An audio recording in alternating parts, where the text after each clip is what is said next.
Hello and welcome everyone to Northumberland FA Coach Development Webinar. Gary Middleton, Coach Education Development Officer, and special guest today, Melanie Reay, who's going to share with us her coaching journey from grassroots to the elite women's game.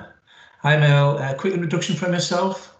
Hi everyone, currently working for Sunderland Ladies and Gateshead College Women's Football Academy. I'm an A licensed coach who, like the slide says, started in grassroots and is coached right at the top level. So I'm going to take you through a little PowerPoint and just discuss, where I started and where I am now. Great, thanks Mel. Just for everyone's information, we will look into every point on Mel's journey in a little bit more detail throughout the presentation. Where you go, Mel? Okay, so obviously I started playing when I was young. When I first started playing, there was no youth teams where I lived or what we were familiar with. So I went straight into senior football when I was 14 years old, and that was for a team called Cowgate Kestrels. From there, the team changed its name a number of times, maybe 4 or 5 times, and we eventually turned out to be Sunderland Ladies. Enjoyed a good number of years, obviously playing with that cohort of players.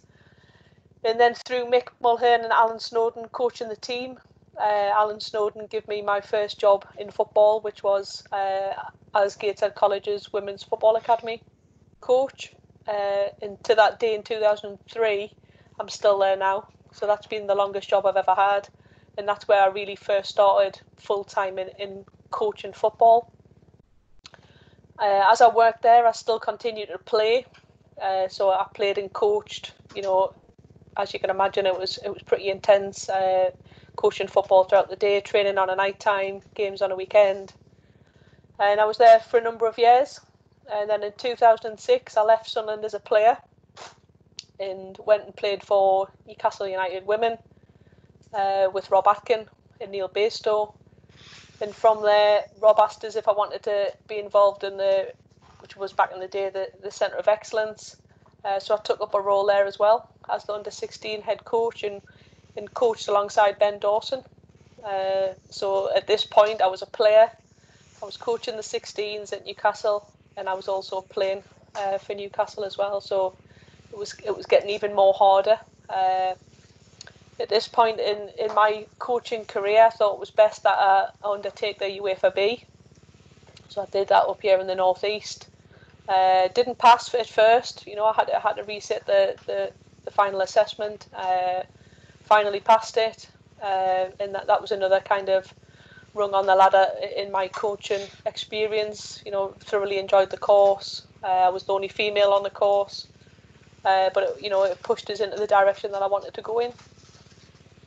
Mel, just on the early years, Mel, who would you say was, your key support around your coaching? So you mentioned Rob, who's one of our FA coach mentors now, and obviously Ben Dawson, who's now in Newcastle.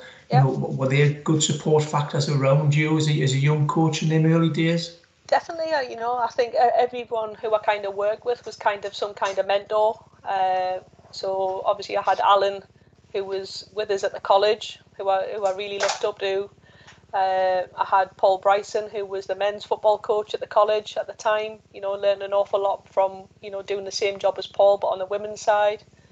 And then moving over to Rob, Rob was there as a good coach and a good mentor for us, and he helped us when I was undertaking my UEFA B. And obviously I thought Ben was excellent when I was working with him at Newcastle, and he supported us through little bits of the UEFA A, which I'll come on to. So yeah, everyone who I kind of came into contact with was there as a support, which was really beneficial, because they all offered kind of different perspective on the coaching. So I was able to take little bits from all of them. Yeah. So where are we up to? So I think Rob Atkin had left Newcastle. Neil Bastow took over as coach and asked me to be his assistant coach, whilst also playing a little bit as well. I was getting to the point now where the football playing side was getting a little bit too much in terms of playing doing all the coaching at the college still, and then obviously still coaching at Newcastle, still coaching the 16s, coaching the first team.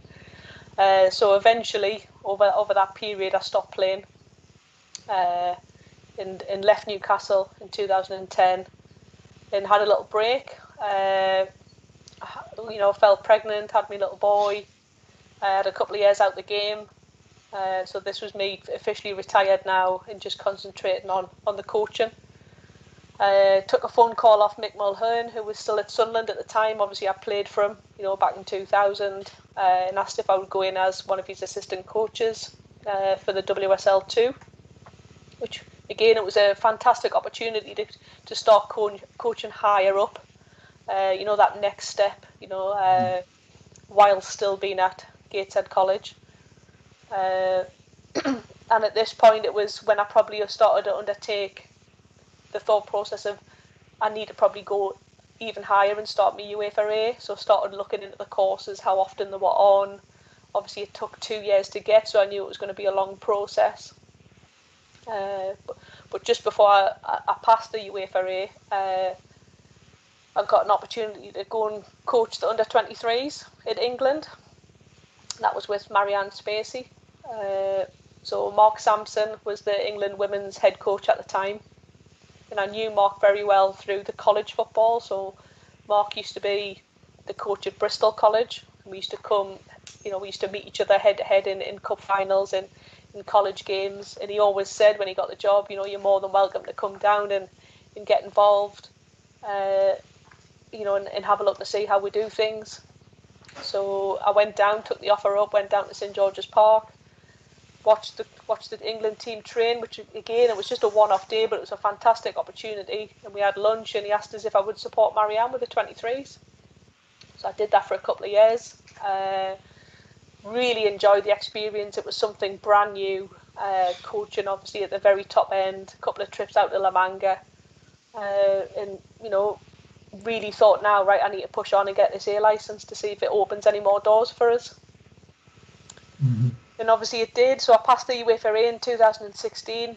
And for those who don't know, to be a head coach in the Women's Super League, it's a requirement. You have to have UEFA A. So obviously when Carlton Fairweather left his post as head coach at Sunderland, the opportunity for me to take over was now there.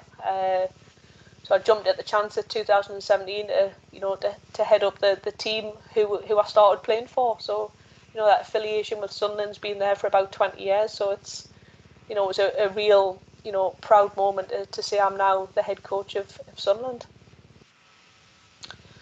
So then moving on to the senior England team. So a couple of years with Sunderland, and then we got a phone call.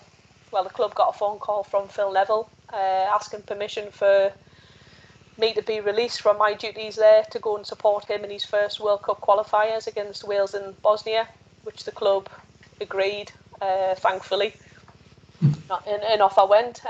Again, had a taste of it with Marianne in the 23s, but obviously this was another step up. This was coaching, the best players in the country, in something that I thoroughly enjoyed. I thrived on it. I thrived on the pressure. Fantastic experience at St Mary's in front of 30,000 people singing the national anthem. And that was a really good 10-11 day trip that I had with them. And lastly, following that trip, received a phone call off Phil asking the 23s needed to go to the Nordic tournament. And obviously Marianne had left the FA at this point, so there was no one to take the team. And he asked if I would be the head coach and take them away. And with that responsibility came picking the team, communicating to staff, planning itineraries, which I'll come on to obviously later on. But the journey that I've undertook from start to finish has been a really enjoyable one and a massive learning curve. Mel, how do you think your experiences over that period of probably from 2008 being an assistant coach to up to where you went away with the 23s, how did that set you up for them experiences away with England, do you think? I think just there's a big progression obviously from being an assistant to a head coach, and the learning journey of being on that UEFA A for 2 years, giving you that underpinning knowledge, in being able to, coach some of the best players in the country at the time. It just gave us more. It made us more confident. And I just felt as if I was becoming. I was starting to create my own identity. I knew what I wanted. I wasn't as erratic in my thought process and my decision making. I could think a lot clearer. The more qualified I was, I knew what I wanted to do. I think when you're in that position where you've got a lot of responsibility, then them traits are really important. Absolutely. Do you just want to explain a little bit about your coaching style, Mel? So again, I think that the style of coach that I am and the way I manage has probably changed from when I first started to now. Like what I've just touched on there. So I'm quite authoritative. I've got very high standards for myself and for the team that I coach. I'm certainly firm, but I'm fair. Players are well aware that they need to play well to keep their shirt. And I think that promotes a really healthy competitive environment, especially at Sunderland, where we've just undergone a season where we never lost a game. So the competition for players to keep performing in training and on a Sunday, that was really important, and it certainly helped with the success that we've had just gone in the last season there. I think it's important that you get to know your players and know what drives them to be better, and that comes through being able to motivate them in different ways. Some players obviously like to be shouted at, like the kick up the backside, but likewise some players hate that. Some players need the arm around the shoulder, the quiet little words, taking them to one side. So it's getting to know what and how to get the best out of your players.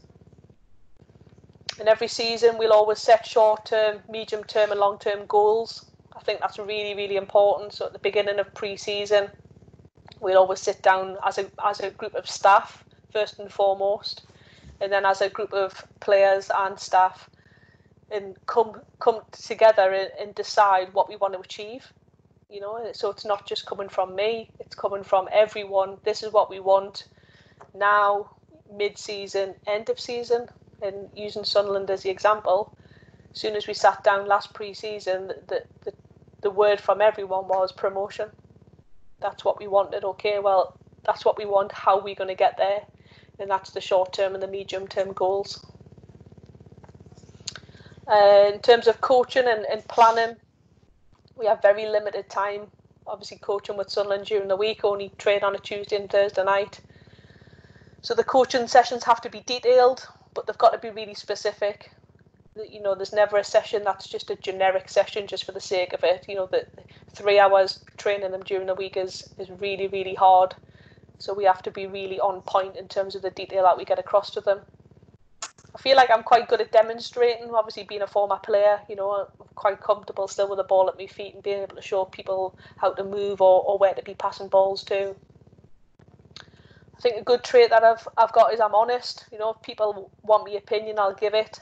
And sometimes some people don't like the answers, but that's just how it is. And I think honesty is probably the best policy. I certainly believe in accountability for me, for my staff, and for players. You're not always going to get it right, and the hardest thing for some people is to actually hold your hands up and say, "Yeah, it was my fault." And that's fine, you say you don't lose, you learn, so, being accountable is an important trait. Like I said previously in the previous slide, I feel like I've become a better decision maker over the years, being able to think clearer and solve problems quicker is certainly something that I've become better at. I feel I'm very organised.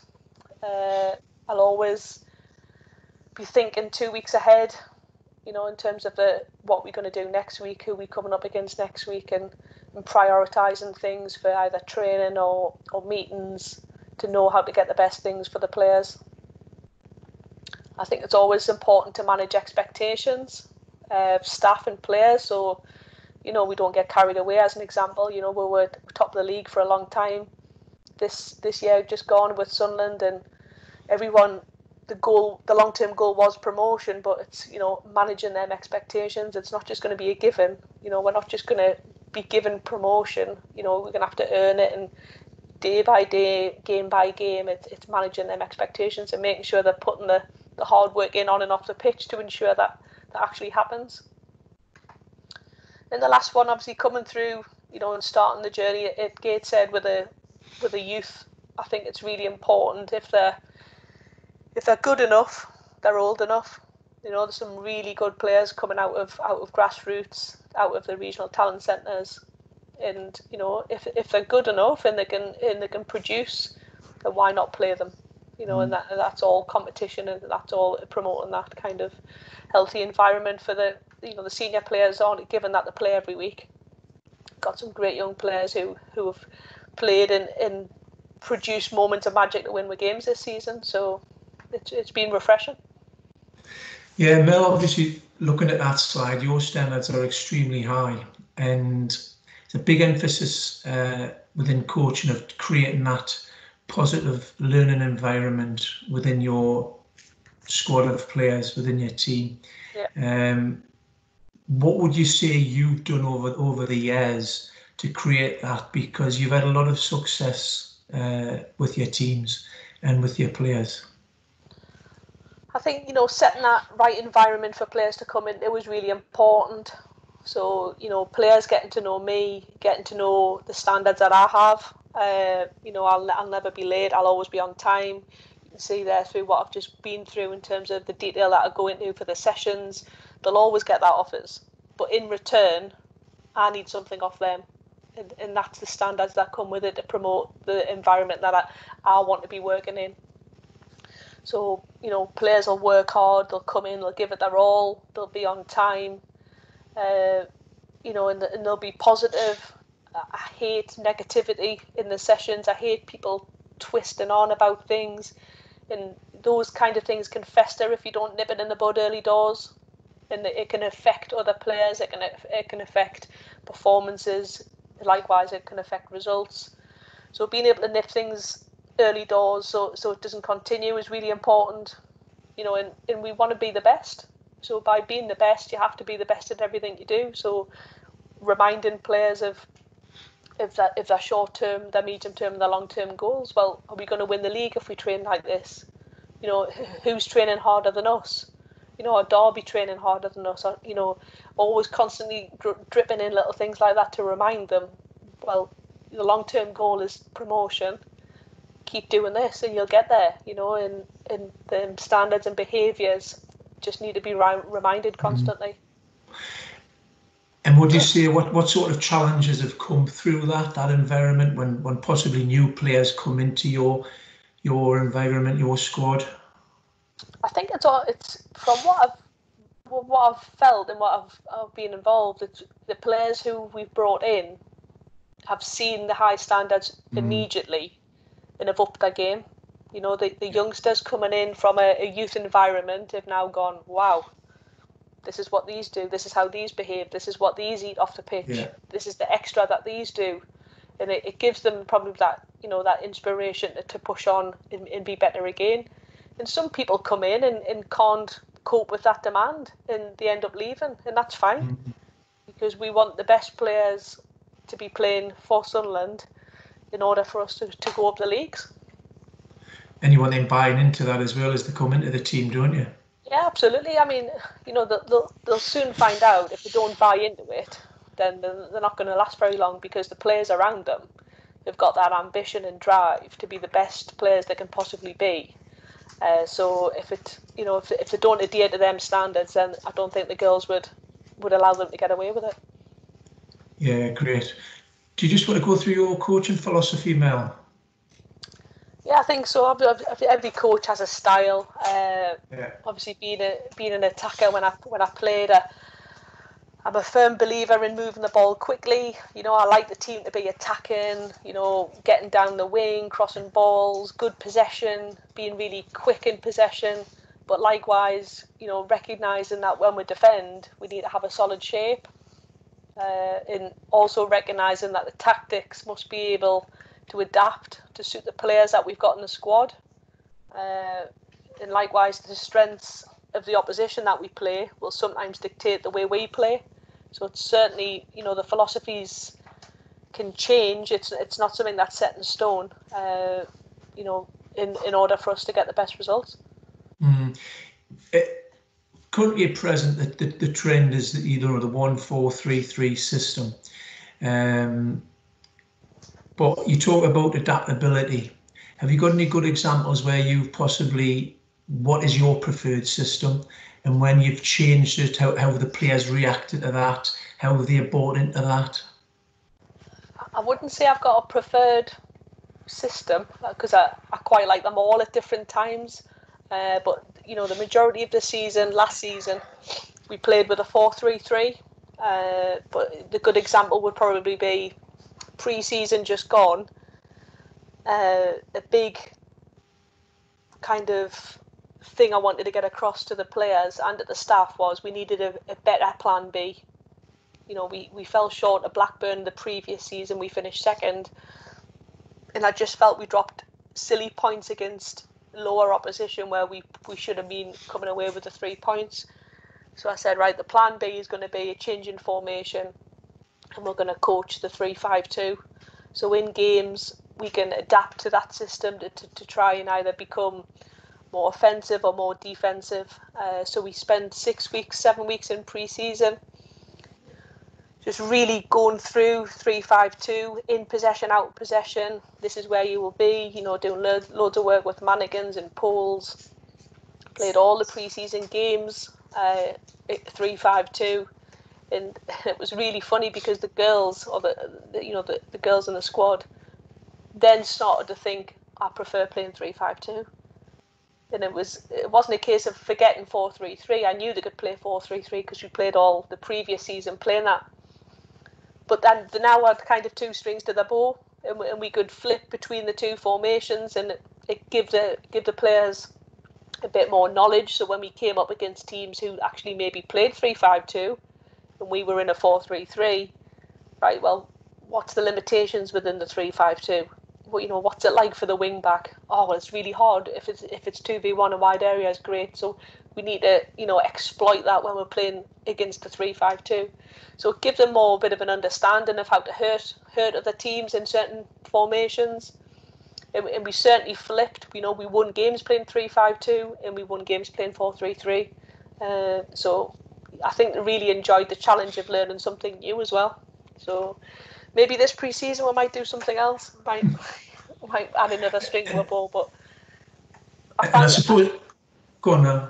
I thought at the time, because it was pre-season and you've got more time, it was the right time to dip it in. Where during the season, and you're going Sunday to Sunday to Sunday, it would be really hard to try and coach a new formation then, because the detail that was needed.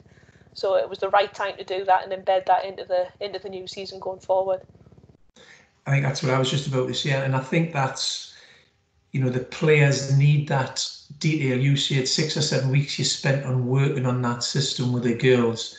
Yep. It doesn't, from a coach's point of view, it just doesn't happen overnight. You kind of just flip it one week to another, and we're going to play this system and that system. It takes a bit of work. It does. It took a lot of work, and it wasn't just once we finished pre-season that was it. We kept dripping into things. If we're playing 11v11 in training, one team would play 4-3-3, one team would play 3-5-2. And we'd put different little scenarios on the game to try and expose the flaws in each system, really. So yeah, it was enjoyable, and it was a good challenge for the coaches who were learning something new as well. Lots of coaches meetings, making sure we're all on the same page, making sure we knew the roles of each player in and out of possession. So it was really good. And lastly, just on this slide, your thoughts around results over development, Mel? I think the level that we're at in terms of Sunderland, the results are more important, because obviously we want to get promoted, which was the long-term goal. We want to get out of the league. We can't just be developing players and losing games and staying in that league. But certainly, if you flip to the other job that I've got at the college, very much so about development, giving the players that knowledge and understanding of different different styles of play, working on that technique, the social corner, the side corner, in making sure that the progression into senior football is smooth, but also once they get there, that they can then flip and realise that the results do matter. Everyone plays to win, but getting them kind of first team ready is part of the development. Yeah. Yeah, which leads us nicely into just a little bit chat around Sunderland. And I'm just going to start this off because, why do you think that Sunderland, and probably, linking in with yourself, is the success that we've had, or you've had, with players like Steph Houghton, Lucy Bronze, Lucy Stannithfad, Jordan Nobbs, Beth Mead, all coming from Sunderland and going on to bigger and better things, yes, but playing for their country? I think it's, having that youth pathway that we had, currently the RTC, but formerly the Centre of Excellence, had to have some part of it. Learning that trade within a good environment, which we've just spoke about, having the right staff in place. The progression from there, and obviously they all came through Sunderland ladies, so credit there to the coaches who were there at that time, Mick Mulhern.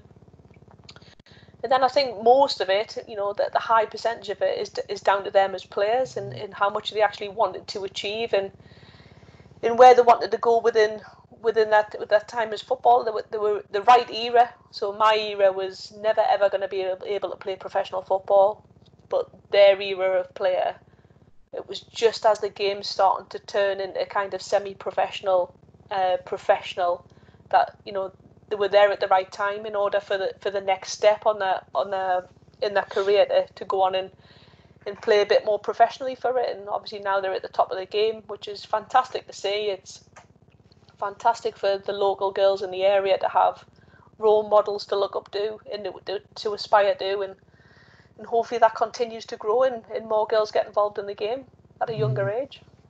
And did you see any traits within these players, within training, that you could say they were going to go on to really high things in the women's game? I think obviously to use maybe Jill as an example, I'm a good friend of Jill's, and I played with Jill at Sunderland, so I was just coming to the end of my playing career at Sunderland, and she was kind of the young up and coming player who was coming through, and she had to choose in her younger days between running and football, and she chose football, but she was an absolute nightmare in pre-season because she was a runner, and Mick used to have her doing 12-minute runs around the Rach Carter Centre, and she would be like a lap ahead and would be shouting at her, "Jill, slow down, slow down." She was embarrassing us all by being able to run too much, but that was the pros of her game, and I always remember she had limitations in terms of in training. Mick used to put her on 2 touch sometimes because she used to take too many touches, but it was all part of her development, and you could see that she had something. I think you can always tell that these raw players she had something that you thought she can go on and do something special, and my God, she certainly has. 100, I don't know how many caps she's got, but it's high in the hundreds, and recently awarded an MBE, and just currently signed an extension at Man City, playing in one of the best teams in the country, and and something that she's had to work hard for. And Jill's one of these who's seen both sides of the game. She's played amateur, she's played for free, and now she's made it as a profession. So, I'd like to think that we've all left legacies in place for the youngsters coming through. I suppose that must give you great satisfaction as well, Jill, starting off at the college, 16 to 18, and then moving on, does it? Yeah, I think I must have coached over 100, nearly 200 girls coming through the college, and they've all gone on to do something different. And I'm just as proud of Jill going on to have an MBE as what I am of someone who's maybe qualified as a paramedic. career choices. There's no right or wrong. It's down to the individual, and knowing that you've had just a small step or a small part to play in their lives, then it's a proud moment for everyone. Absolutely. Do you just want to talk through your staff at Sunderland, Mel, and the importance around them? Yeah, so we've got Trevor Atkinson. Trevor's my number 2, very much a sounding board, who I trust very much. Trevor and I will have weekly discussions, daily discussions probably, about the week going forward, the oncoming week, the game plans, how we're going to set up against the opposition, and the players that we're going to use in order to do that. We'll share the coaching load. It might be sometimes I might deliver more and Trevor supports, or vice versa. And I think that's really important because the players sometimes need a different voice. Me just banging on at them all the time, it just starts to become a noise in their head. So, mixing it up between all of us is important. And then we've got Lee Fairley, who's our strength and conditioning coach. So Lee looks after all the physical aspects of the team. He'll plan all the physical load in pre-season, and then trust him completely. I'll just leave him to it. He'll show us what he's going to do, but that's not my expertise. So I'll thoroughly leave that with him, and he's done an excellent job last pre-season in getting the players fit and ready to go. Lee will also do every warm-up that we do, so warm-ups before training, warm-ups in matches, and he'll do all the cool-downs after training and on a match day as well.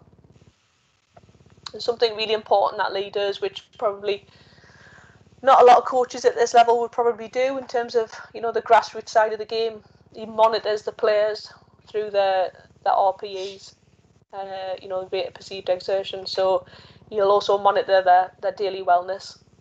So after every training session, the girls will report to Lee and give him a 1 to 10 on how they thought the session was in terms of how hard they thought it was.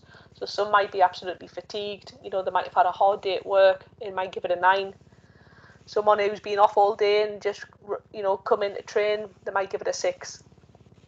But in terms of us being able to monitor them throughout the week, so we can take things off them, put things onto them, so we can ensure that they're ready for a Sunday.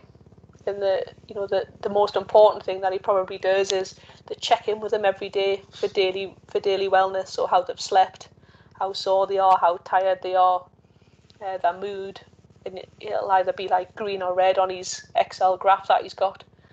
So he sends that to me and Trevor. We've got like a WhatsApp group so we can see it and we can monitor. So Kira Ramshaw is an example, Monday to Friday. Ideally it's green all the way along and she's happy and she's going into the game fresh. And if there's any reds in there, then that's obviously going to require a conversation between me, Lee and Kira. How are you doing, Kira? Are you well? It looks like you've struggled during the week. You haven't slept well. You've been sore on Friday. Engaging that kind of information from them is really important, because on a Sunday, if I'm expecting Kira to be the best player and win with the game, but actually there's been red flags all week, it's not going to happen. So the amount of work that Lee puts into that for the team's benefit is unbelievable, and that's something that would happen at the professional end of the game, but he's doing that off his own back, which is very, very time consuming, especially when the players don't text in early doors. He's at his laptop all day trying to put the figures in, bless him. But and ultimately, Mel, does that determine on what you're delivering on a Tuesday and Thursday night? It'll not determine what I deliver, but it'll determine who maybe I use and how I use them in the practices. So if you use Kira as the example again, if Kira's red flagging and it's a high intensity session, we might put her on the outside or use her as a floater just to take away some of that load. So at the end of the session, when she reports her RPE, and we maybe want the RPEs to be a 9, hers might be a 7, and she's had that little bit of flexibility to not be exerted to a max where we would normally want it to be. So that's how we kind of get around it in training. I think in a more professional environment, when you're in every day, you'd see probably more benefit because you've got ample opportunities to change the training up. In terms of getting them in the gym, on the bikes, or in the pool, or there's all different ways where you can train off feet rather than on feet. Yeah. Then we come on to Chris Wilson. So Chris is our goalkeeping coach. He's been with us for a number of years now. Stepped up from a development team role into the first team goalkeeping position. And obviously, his sole responsibility is to coach the goalkeepers. We've got 2 goalkeepers. And he'll also look after all the set plays. We'll go through the set plays together as a staff at the beginning and have a template of what we want, how we want to set up in the corner, attacking, defending, then free kicks, throw-ins, and we'll leave that to Chris on a match day to look after and relay all that information to the players. He'll also record the data from the games in relation to that area to see how successful we were. So in terms of defending corners, I'm a real big advocate on not conceding on a corner, because the previous season we were horrendous at it. Always didn't win first contact. So the defending corner was a big thing in pre-season that we wanted to be really better at, and we have been much better this season. So that's been a real positive. And Chris will feed back in staff meetings in terms of how we've been in the data of the set pieces, but he'll also look at the opposition set pieces as well. So when we play them later on in the season, that we've got a little bit of a understanding if they've got any sneaky little set pieces, like a long throw in or a little short corner, that we can relay that to the players so we're more aware. We then got the physio, Lottie Felinski. It's Lottie's first season with her. She's been brilliant. She's there every session, every game. Lottie also works for the NHS, so she's been really busy these past 12 weeks, and been supporting people through the COVID-19. So big shout out to Lottie for that. But she's been excellent with the players in terms of their rehab and keeping them fit and keeping them on the pitch for us. So any medical needs, they go to Lottie. And then we've got Mark Craggs, who he looks after all the media content for the ladies on social media. So if you follow her on Twitter or Facebook, it'll be Mark behind the tweet, posting things out there to keep all the fans up to date. Fantastic, Mel. Just a little bit around, talking about your standards, the plan do review process that you go through on a midweek night, and for the games on a Sunday as well, the importance around that process. Yeah, I mean, going back to the style of coach I am, the planning is really important for me. I think it's so important that you know what you're going to do before you go onto the pitch. I would never ever turn up to a session and not have a plan in place, because I think you get found out. The players will get found out, and the players will leave the session not really understanding what the takeaways are from the session. So the planning is really important. It's important that the staff that I work with understand the plan and they understand the messages that we want the players to have. And the doing it is obviously the coaching and making sure we get the messages across properly in the practices that we put on. And the big thing is the review. We'll always spend 10 minutes at the end of the session, me, Trevor and Lee, and say, well, what do you think? Did we do what we needed to do? Do you think it was good? Mm-hmm. We check that in through the RPEs.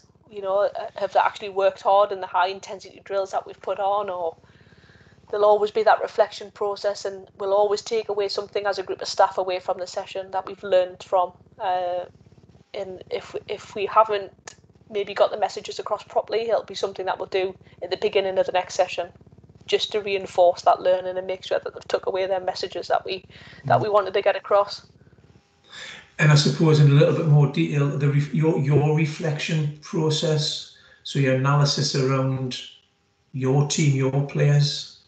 Yeah, I think it's sometimes important that, especially when Trevor's maybe leading on something, I'll step back and I'll go and stand and watch from a different angle and really watch the players and ensure that they're learning and that they're understanding what we're actually asking them to do. So I would hate for them not to understand and get to a Sunday and then not understand the game plan behind what we've done all week leading up to it. And check and challenge, as we're walking off, finishing the drill, just asking someone, well, what would you do if that happened? And, just checking that they actually understand what they've just done. and the reasons behind it. That's, you know, really important that I understand and the players understand. Absolutely. So moving on to the Three Lions now, Mel, do you just want to maybe go into a little bit more detail to what you touched on earlier in the presentation?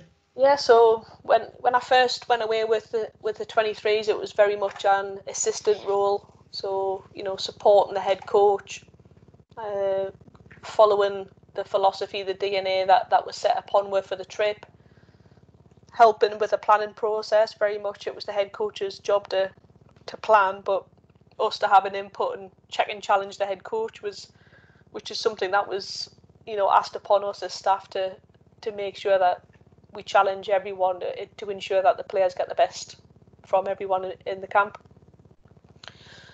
Also to review, you know, that very much when we went to La Manga, it's like a tournament with different nations. So analysing the games, but also then preparing quickly for the next game, ensuring that there's feedback to each unit. So we were all given a unit that would have to look after. So defenders, midfielders, forwards, you know, briefing them, showing them clips. This is what happened.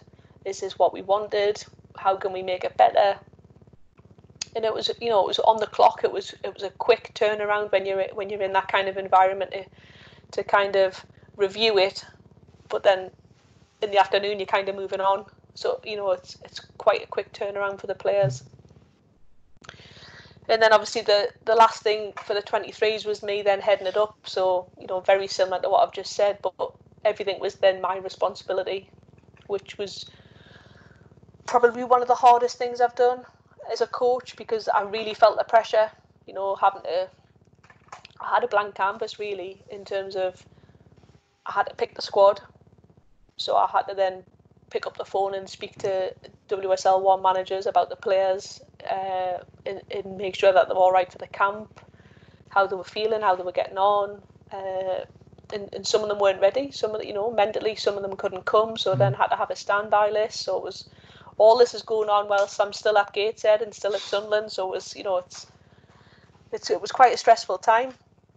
And then obviously planning the trip itself and itinerary from morning to night was again challenging, knowing to give them adequate rest and adequate time on the pitch, and what time's the bus leaving to take with the training ground. And, you know, it was logistically, it was a real tough task planning that itinerary. You know, the easy bit was being on the grass and coaching, because that's what I knew. But having that responsibility of, you know, heading up the whole trip it's not just the coaching on the pitch. It was a lot of it was off it as well. Planning the meetings, planning the game meetings, the reviews. It was constant. But again, it was a positive trip. You know, we won one, drew one, lost one. And I learned a lot from it, you know. In being in that pressured environment was something that I thrived on in the end. And would you say you took an awful lot from the trip that's developed you as a coach? I did, and I think that's where you just learn to trust yourself. You know what I do know is it was enough. You know, that it was right. You know, it wasn't that I was out of my depth. It was just something that was different. You know, if I'd done another one, I would have been a lot more comfortable again, because I knew what to expect, because I hadn't actually done it before. I think you're always a little bit nervy in terms of, well, am I going to get it right? But, you know, working with the staff and the team operations who helped in the planning of the trip was, if I had to do it again now, it would be less stressful, because, you know, once you've done something once, you're always a little bit better at doing it again. And then obviously moving on to the England seniors, when, you know, the club got the phone call for us to go away, I went down to St George's Park to meet Phil a couple of times before the actual trip, just to make sure I was clear on what he expected of me when we were away, because, you know, this was a World Cup qualifier. It was his first 2 World Cup qualifiers. The pressure was on. I didn't just want to be there just observing. You know, I was delivering. I was delivering on the grass. I was delivering in the classroom. I was reviewing things. I was watching games on the laptop. It was intense, but it was a little less pressure from being the head coach of the 23s because I was the assistant. I think there's always less pressure when you're not the one in charge. But again, a really good environment. Coaching some of the best players in the world, and having the experience of standing. You see on the picture there, standing there singing the national anthem in front of 30,000 people. It's spine tingling. Fantastic. It was a really good opportunity, and one I'm very grateful for. And I suppose challenges for you as the coach working with the 23s and the senior team. We taught as coaches, asking questions, question and answers at sessions after games to see if the players have taken in the learning. What was that like with working with the elite players within England? How did they challenge you back? Absolutely. I think that because they're at the top of the game, they're no different. That they still want to very much learn. Probably more so because they're perfectionists. They want to get it right, and yourself when you step on the pitch, you're not always going to get everything right in 90 minutes as a player. But making it really clear to them in the clarity of the game plan, maybe 2 or 3 points in possession, 2 or 3 points out possession, and this is the plan. You don't deviate away from the plan. You don't start talking about something else. This is what we want you to do, and this is how we're going to do it. And that's the process when you're planning it and when you're doing it. And the review is exactly the same. You're reviewing actually what we wanted you to do in the game, nothing else. Anything else is a bonus, but actually this is what you did in relation to the game plan, and that was good, or this is where you needed to be a little bit better at. And there was, in that environment, obviously they don't want for anything. There was laptops all over SGP where they could go on and watch their individual clips in their downtime, and it was having that at your disposal is something that us at Sunderland or Gateshead or anywhere else, probably in grassroots football, is just not going to happen. But that's the best of the best. Having that chance to just go and watch your little clips, maybe 20 minutes every time you've been on or around the ball, and that's how they learn. And that's what happens at the highest level. Yeah, absolutely.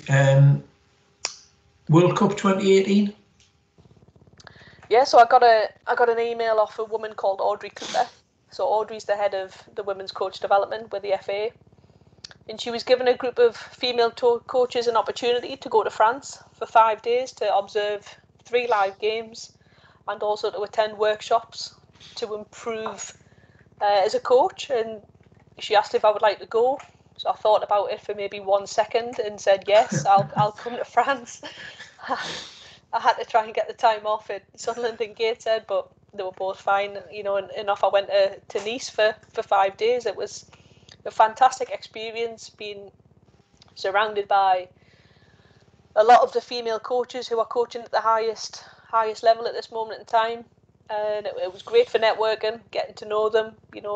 I've now got some good contacts. If I need to pick the phone up and speak to someone, I'm more than comfortable at doing that now, knowing them better. And having conversations with them, knowing that we're in the same position, that they felt the same way as what I've maybe felt in the past, and we shared them experiences, and it was a tight group of coaches who've now got that experience to look back on and share together. It was fantastic. Obviously, being at the World Cup as well, we watched England-Norway when England won. Again, the environment that was in Nice was great. Everyone was buzzing, as you can expect. Going to the game was good, and seeing the excitement amongst the fans, and standing there watching from the stand whilst the year before I'd been with Phil in the qualifiers in order for them to get the World Cup. It was a really special moment for us. It was one I'll not forget. Yeah, some great experiences there, Mel. And just the last point, what's around the corner now for you? So off the back of that World Cup experience, Audrey's now put together a coaching excellence initiative. It's for coaches who are in the women's pro game. So I put in the application to be part of it, and it went through a process of interviews and stuff, and managed to get, the thumbs up to say I'm on it, along with 12 other coaches. And this is an initiative that's going to provide with the operating standards to be at the highest level of the game, in order for us to get the right balance of coaching, improve on leadership skills. It's basically a CPD program for about 18 months, where we're going to learn from each other, learn from visiting different environments, maybe different sports. It was due to start in March, but obviously it's been delayed through the circumstances that we're in now. So, it's all a little bit new. I'm not really sure what's ahead and what to fully expect, but, it'll be something along the lines that I've just said. So looking forward to getting involved with that. And a lot of the coaches who went to France are on it. So, it'll be another opportunity to meet up with them and share some experiences. Yeah, fantastic. I think at this moment in time, there's lots and lots of support, Mel, around the women's game, and getting involved coaching wise. We got some data through the other day. Since 2017, we've had over 5,000 new female coaches gaining the qualification. We've got support on a regional basis now from Claire Robinson, who's the County Development Officer at the Women's High Performance Football Centre. So there's lots of support around, getting coaches involved and developing in the game. What advice would you give to coaches now starting off in the game? I think it's really important when you start out that you first and foremost probably got a team to coach. Find a club or find an environment where you can actually go and be part of and start that coaching kind of journey. And I think if you've got the team to start coaching with, you can then start dipping into all the opportunities through the local FAs. Yourselves at the NFA and Durham FA have got lots of different mentor things going on, and the wildcat things that have started to go on, and there's a lot more opportunities now for coaches to be given support than what there was when I first started my journey. But the support's there through maybe someone who you're actually coaching with, someone who's maybe coaching the age group above, just so you're dipping in terms of knowledge and in being able to give your players a little bit more insight for when they step up the ladder as well. But yeah, I think it's really important that you take, you've got that open mind and you're willing to, take the support when it's being offered.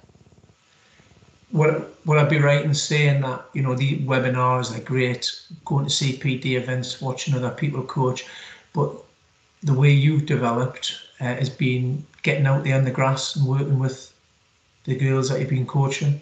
Absolutely. I think that's where I did my majority of learning, being on the grass, learning from all the mistakes I made in the younger days, and still now, still make mistakes now, and you, like I said at the beginning, you never lose, you always learn, and as long as you're willing to learn and you've got that open mind to maybe, the game's evolving, you have to evolve as the coach as well, and as long as you're clear on what you want from yourself and your players, then I'm a firm believer in sticking to your beliefs and implementing them the way that you want to going forward. Ambitions for Mel Reay?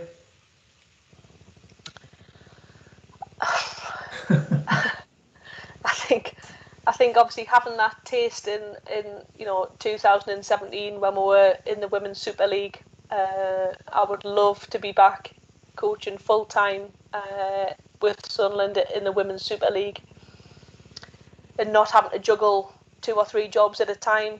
Giving your sole focus to one team in a full time environment would definitely be something that I would love at this moment in time. Mm-hmm. Mel, it's been an absolute pleasure. Must thank you for your time and wish you every success in the future. Thanks, Gary. And thanks to everyone for joining us.